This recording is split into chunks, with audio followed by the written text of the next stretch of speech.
They said vampires feel no heartbeat, until one fell in love with the sound of hers. In a realm tucked away between dreams and shadows lies a town that only wakes under the crimson glow of red moons.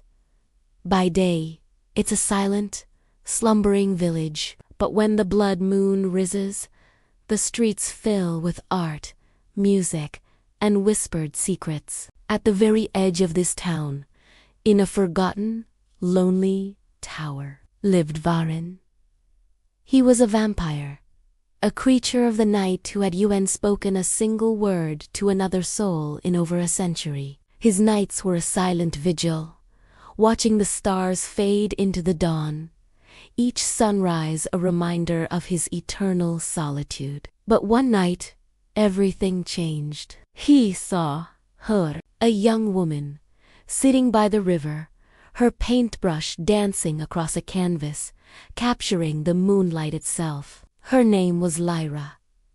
Every night, she returned to the same spot, her silver strokes glowing as if imbued with magic. Varen found himself watching from the shadows, night after night. It wasn't just her beauty that captivated him. It was something deeper, an intangible warmth that seemed to radiate from her very being, a warmth he hadn't felt in centuries. He felt a pull, an irresistible curiosity that finally overcame his century of silence. One evening, as the red moon cast long shadows across the water, he gathered his courage and stepped out from the darkness. His voice, unused for so long, was a low whisper like rustling leaves. "You paint the light," he said, his eyes fixed on her canvas, "but the light never touches me."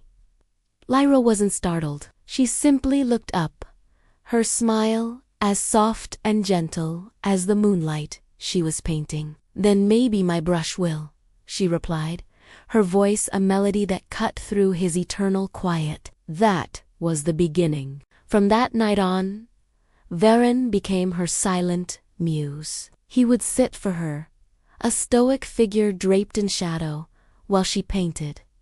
She didn't just paint his form, she painted his essence, the profound loneliness in his eyes, the sorrow etched into his features, the quiet dignity of his posture. With each stroke of her brush, something strange and inexplicable began to happen. Lyra's cheeks would flush a little brighter.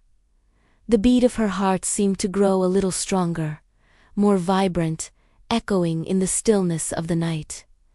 But as her vitality grew, Varen felt weaker. A creeping fatigue settled into his immortal bones. The ancient curse of his kind, long dormant, was stirring to life. Love steals eternity. For a vampire to love a mortal was to give them their own life force, their own endless years. He knew the cost. He saw the path he was walking down. And yet, he couldn't stop. He kept returning, drawn back to her light, just to see her smile, to hear the soft, rhythmic sound of her heartbeat, a sound that had become his own personal symphony in the vast silence of his existence. The nights bled into one another, each one bringing them closer, and each one draining Varen further. Then came the final night. The blood moon hung in the sky, a deeper, more ominous crimson than anyone had ever seen. The air was thick with magic and destiny. By the riverbank, under that portentous glow, Lyra put the final stroke on her masterpiece. It was his portrait, but not as a creature of darkness. She had bathed him in light, capturing a soul she saw that he himself had forgotten. The moment her brush lifted from the canvas, a blinding light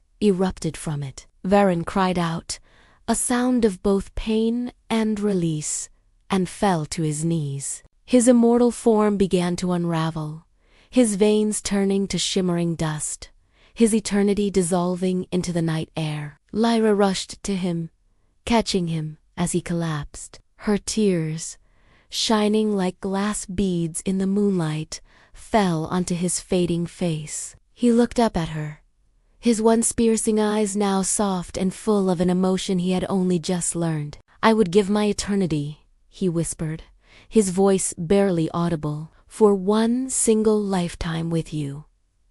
As he spoke his last words as a vampire, the painting behind them pulsed with an incredible, golden energy. The light poured out, washing over the entire town. For the first time in centuries, the first rays of a true sunrise touched the cobblestone streets. The red moon faded, replaced by the brilliant gold of the morning sun. And there, by the river, stood two figures, blinking in the unfamiliar light.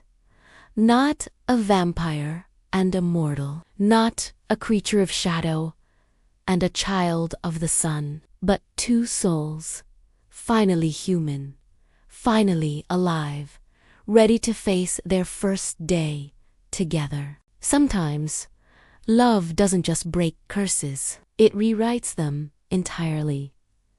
Thank you so much for watching this story unfold. If you enjoyed it, please hit that like button and consider subscribing for more tailies from the shadows. We'll see you in the next one.